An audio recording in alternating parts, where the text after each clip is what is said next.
Hi guys, welcome back to another video for Phantasy Star Online Blueburst.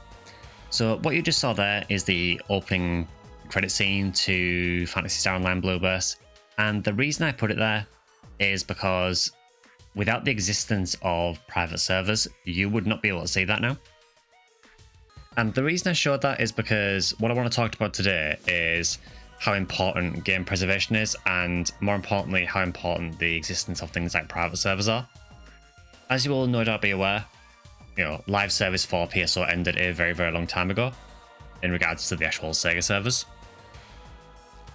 And private servers are an invaluable resource for people who want to still experience games like this. Now, PSO obviously is not the only game that is supported by private servers, but I wanted to obviously base this video around PSO because it's what I'm most familiar with, and because I feel it is a really good example of a game that benefits a lot from having ongoing community support and private servers. So I'm going to talk a little bit about private servers and what I think about them, the sort of the positives and negatives of the potential of them, and more importantly, why I think they're so important to games like PSO. So first of all, let's talk about the current state of PSO in regards to private servers. So the last official version of PSO was PSO Blueburst, which is this version, and the live service for that, I believe it ended, I could be wrong on this, but I believe it ended around 2000 and it was sometime between 2006 and 2008, somewhere around there. The Japanese version did go on for a little bit longer until about 2010, 2011. And then obviously PSO 2 launched not too long after that. Obviously in the middle of that we also had PSU release as well. Now, once the official servers closed for PSO, there was essentially no way to play the game online anymore, and you were basically left with a couple of options. You could either, if you really wanted to play PSO, you could either go back to one of the previous console versions and play it offline, whether that be Dreamcast or the original PC version or GameCube or Xbox. With Blueburst, that was not a possibility because Blueburst, for those who know, Blueburst was an online-only game, and all your character data was saved server-side with SEGA, meaning that when the servers died, all of your characters were wiped. So there was no way of playing those characters again. You were essentially prevented from being able to play them again. There was no offline component to Blueburst either, so it's not like you could have just taken your data from the SEGA server and played it offline. So because of that, the only way to play Blueburst online after the server shut down was through the existence of things like private servers. There are also offshoots of this, so there are things like LAN servers that people set up if they just want to play for themselves. I have seen some people do that. But in regards to actually playing the full multiplayer experience and playing with other people, you could only really do that through these private servers unless you wanted to get people together in person and play the console versions. So there really weren't many options available. Now back then, it wasn't really considered to be much of an issue because I guess Sega probably saw it as they'd released a new Phantasy Star game, which was PSU, and they kind of just expected people to just gravitate onto PSU instead. As you'll know if you've watched some of my videos, that kind of didn't really play out too well because PSU had a disastrous launch, and a lot of people ended up wanting to go back to PSO, which they could for a little bit because the games were online at the same time for a little bit. Now, as the years have gone on, obviously more of a following has popped up for PSO. That is a mixture of old school players like myself who are still wanting to go back and play the game. Maybe people who used to play who haven't experienced the game for a long time who want to go back and revisit some nostalgia. But it's also important for people who want to come into the franchise or maybe check out what PSO is all about. There are people who've probably come into the franchise at a much later game and maybe just are curious about how PSO started out, and there isn't really many ways of doing it, and that's where private servers come in. Now, I do need to feel the need here to point out something very important. So there is a distinction for private servers, I think, when you're talking about these. For PSO, I personally have no issue at all with private servers. Official support for the game is long gone, as we've discussed, and barring Sega doing something like a remake or a remaster, realistically, there is no other way of playing PSO Online at the minute. you are kind of bound to playing on these private servers. I don't have any issue with that at all. I think private servers are really important for that, which I'll get onto. However, we do need to talk about the more slightly unscrupulous side, which is there are also private servers. I'm not going to name them, but there are also private servers who try to do private server equivalents while a game still has active support by the developer. That I do not agree with, because I feel that while live service is available, I think that should be what you're playing, because that is the version supported by the developer. And I don't necessarily agree with having a private server going at the same time. I know there are some reasons why you might want to, but I don't really agree with that. I think once a game stops support officially and the developer has moved on from it to something else, that is the time then I think that private servers are really important. So in PSO's case, as I've discussed, once the servers went offline, the only way you could play it online was through private servers. Because of that, there was actually a lot of content in PSO that was only available online. And when all the servers were shut off, there was basically no way of playing that content anymore. It was essentially lost content. Offline, although offline PSO is still fun, it has a lot of things missing that were in the online component. And to me, it's not really the same experience, although it is still fun to play. So because of that, we lost a lot when the PSO official servers died. Private servers are a really, really good way of keeping the game alive more than anything else, and keeping it supported. It's understandable that SEGA would not want to support a game after so long. They obviously want people to play their newest game. They want to funnel people into whatever the newest one is, so currently that's NGS. It's totally understandable that publishers and developers would do that, because ultimately they want to make money on their latest product. Totally makes sense. But at the same time, it is a shame for those who want to play some of the older games. While we are touching on the subject of game preservation as well in regards to Phantasy Star, I also want to briefly mention the classic JRPGs, because currently there is virtually no way of playing those either. There was a Sega Genesis and Mega Drive collection that was available on Steam and a few other storefronts, but that ended support, I believe it was last December. If you've already downloaded it, you'll still be able to play them.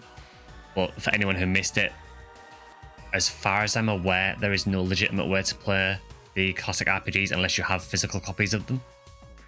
And that shouldn't be like that. Those games are really, really important games in the structuring of the franchise, and they deserve to be played. And I really think that Sega need to do something to make those available again. Even if it's just a new collection that they release or something, but I think there needs to be some way of people being able to play those games legitimately, rather than having to, go to other routes to get them. Game preservation in regards to PSO, I think it's just important to keep the online aspect of the game functioning in some capacity. As long as that there is a player base who wants to play PSO online, I think there should be servers offering the ability to do that. Now, there are currently several different servers for PSO. Obviously, I've mentioned it before, but I play on Affinia. Affinia is probably one of the biggest, if not the biggest. Currently, to give you an idea, outside of big events, I would say Affinia normally is around, let's say, 100 to 200 people usually. During events like the anniversary, we're currently sitting at about, I've seen up to 600 this year. That is a lot of people logging on to play a 20-odd-year-old game. There is clearly still a lot of people who have a great amount of love for this game and want to keep playing it online. Now, am I saying Sega need to bring back online servers? No, because the amount of money they would make from it would be negligible. Am I saying, though, that private servers are doing a service for keeping this game going? Yes, I am.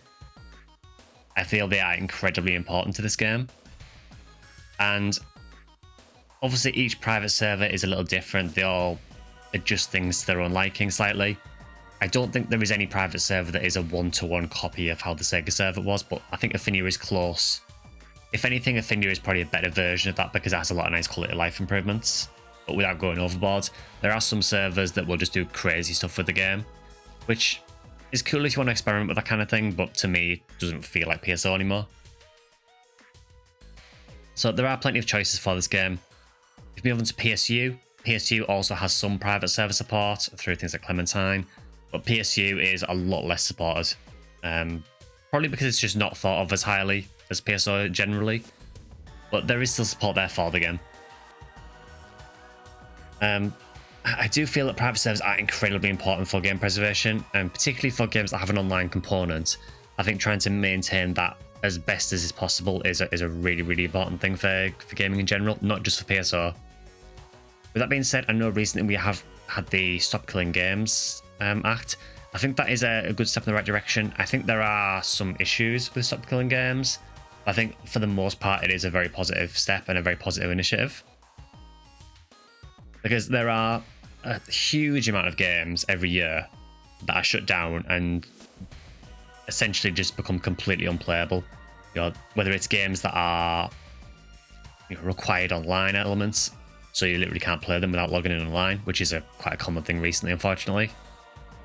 Or whether it's games that were just very dependent on that online part, which I would say PSO is more towards. Yes, you can play PSO offline and have a good time with it, but the game is literally called Phantasy Star Online. It was very heavily aimed at the online part of the game. So I think it is incredibly important to keep these kind of games running. So I do want to say at this point, I do want to say a massive thank you to everyone who is involved with private servers for PSO and keeping them going. And as I play on Affinia, particular thank you to all the Affinia staff as well for keeping this server going. I will say, if you do want to donate to Affinia, there is a link on their website as well. Feel free to do that. I imagine any support they can get is appreciated. So overall, I do feel that private servers are a very, very positive thing. There are negative elements to them if they're not used correctly. As I've said earlier, I think that running a private server while there is still live service available for a game is not a great idea. I know there is a server attempting that for one of the Phantasy Star games. You can probably work out which. I'm not going to talk about that at the moment because I personally just don't feel like it's a good idea. Also, as well, I am an NGS creator for PSO 2 NGS. It should be obvious it's NGS I'm talking about. More specifically PSO 2 Classic, but as an NGS creator, obviously, I'm focusing entirely on the SEGA server for that game. Now, later down the line, whenever NGS stops support and it's not supported by SEGA anymore, would I then be in favour of a private server for that game? Yeah, sure. For Classic PSO 2, for NGS, whichever. I think once SEGA stops support for the game, then to me it is more acceptable to have a private server in place. Because you are just basically keeping that game alive and giving people a way to keep playing it once official support ends, and I think that's really important. But I do not condone having a private server available when the game still has live service. So ultimately, I want to kind of hear your views on these servers as well. How important do you think that things like private servers and game preservation are to gaming as a whole? And have private servers for PSO had any impact on the game for you? I know a lot of people who used to play years ago maybe didn't know about private servers existing, and they've come back to, they've discovered one and are now having a load of fun with the game again, which is great to see. I love it when you see people come back to the game who haven't played it for years. But I think that ultimately we have to respect that these servers are doing a fantastic job of just keeping the game active and keeping it there for people who want to play it, for all of us old people who don't want to move on, but also for those who want to check out the earlier entries. And let's be real, the real benefit of these servers is ultimately they are keeping PSO alive. So I think I'll leave that on there for now. I feel a bit of a rambly video today, but I just wanted to cover my thoughts on this. It's just the amount of time I spend on PSO private servers, I feel the least I can do is kind of highlight what the good that these are doing for the game. I realise the game is now 20 odd years old, but I personally feel like it needs to be we need to keep the support going for this game. It is an absolutely groundbreaking game. The Dreamcast version was literally the very first online console RPG. It is an absolutely incredibly important game for gaming in general. it has influenced several very big franchises since. And I feel the least we can do is to have these private servers to keep the game in the state it should be. Which, let's face it, it's Phantasy Star Online, not Phantasy Star Offline. The longer we can keep the online component of the game going, the better. So yeah, again, massive thank you to everyone who keeps this game going and keeps the support for this game going. I try and do my little bit by, doing these videos and try to raise awareness of PSO, particularly for people who maybe started with one of the later games who are not aware about it. Yeah, I think collectively as a community we can do a lot to keep this game going and keep the online component there for as long as possible. So I know that this year is the 10th anniversary of Affinia, so happy anniversary to Affinia, and hopefully it goes on for another 10 years at least. I'll still be here in 10 years time. So yeah, we'll end that one there for today. If you have enjoyed the video, please consider either liking or subscribing. You can also join as a member on YouTube if you want to. I have a Twitch, which you can like us up to.